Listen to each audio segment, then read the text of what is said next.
On a quiet corner of the city, the soulful notes of a street musician's saxophone filled the night air. Marcus, a talented but struggling artist, played his heart out to whoever would listen.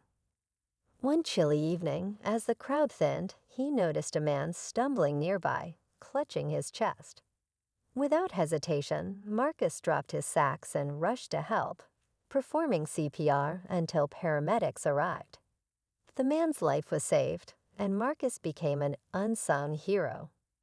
The next morning, while unpacking his gear, Marcus found a folded letter tucked into his saxophone case. Confused, he opened it to find a message that made his heart race. It was from someone who knew his music and his past better than he ever imagined. The words in the letter would lead Marcus on a journey that would change everything he thought he knew about his life. The letter was handwritten, its edges slightly crumpled as if it had been carried for a while. Marcus's hands trembled as he read the first line. Asterisk, your music saved more than one life last night. Asterisk, the words were haunting, cryptic. Who wrote this? How did they know what happened? He flipped the paper over, hoping for a clue, but there was nothing else, just the faint scent of cologne lingering on the page. Marcus couldn't shake the feeling that this was personal. His mind raced back to the man he saved. Was it him? Or someone else watching from the shadows? The letter mentioned his music, but how could a stranger understand the depth of what it meant to him? It wasn't just a livelihood, it was his soul, his story. Marcus knew he had to find the answers, but where would he even start? Marcus couldn't get the letter out of his head. Every word felt heavy, like it carried a secret meant only for him. That night, he returned to his usual spot on the corner, hoping for clarity. The city buzzed around him, but his focus was sharp, scanning every face that passed. Was the writer watching him now? As he played, a woman lingered near the edge of the crowd. Her eyes met his, and for a moment, he felt a strange familiarity. But before he could approach, she disappeared into the night.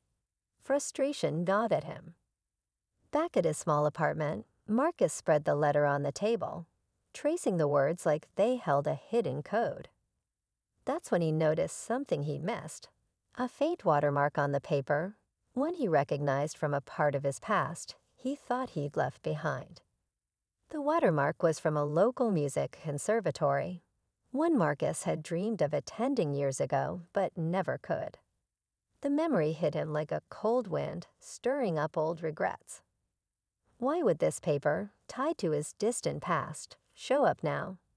The connection was too strong to ignore. Determined to find answers, Marcus visited the conservatory the next day. Walking through its grand halls felt surreal, like stepping into an alternate version of his life. He approached the front desk, clutching the letter, and asked if anyone had recently used this kind of stationery. The receptionist hesitated, glancing at him with a strange look before disappearing into the back. Minutes later, a man emerged, a familiar face Marcus hadn't seen in years. His heart pounded as the man smiled faintly and said, "I've been waiting for you, Marcus." Marcus froze, his mind racing. The man standing before him was Professor Everett, the conservatory's legendary instructor, and the one person who had encouraged him to pursue music all those years ago. But Everett wasn't smiling out of kindness. His eyes held a strange mix of regret and urgency. "I didn't expect it to come to this," Everett said, lowering his voice. "The letter wasn't just a thank you. It's a warning." Marcus felt a chill crawl up his spine. A warning? From who? About what? Everett sighed, glancing around the empty hallway as if someone might overhear. "There are people who know about your past, Marcus, things you don't even remember. Your music wasn't the only thing that saved a life that night. You did something more." Before Marcus could respond, a loud crash echoed from another room, cutting their conversation short. The crash made Marcus's heart leap. Everett grabbed his arm and whispered urgently, "We need to go." Now, without waiting for an answer, he pulled Marcus toward a side exit. They burst into the alley, the cool air biting at their faces. Marcus demanded answers, but Everett shook his head. "Not here. It's not safe." They made their way to a quiet cafe, where Everett finally explained. "That man you saved, he's connected to something bigger. Dangerous people have been watching him, and now they're watching you. The letter, it wasn't from me. It was a message to warn you to stay away." Marcus sat stunned, but before he could process it, his phone buzzed. A text from an unknown number appeared. Asterisk, "You're closer than you think. Look outside." Asterisk. He turned to the window and froze. The woman from the crowd was standing there, holding a second letter. Marcus hesitated for a moment, then stepped outside to meet the woman.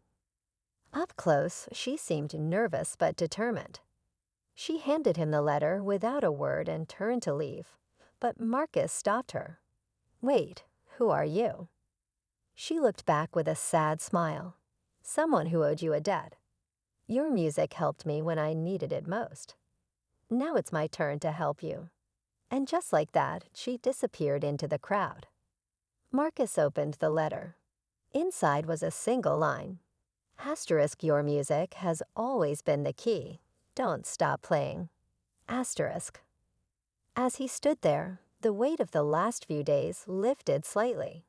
He didn't have all the answers, but he realized one thing. His music wasn't just a gift.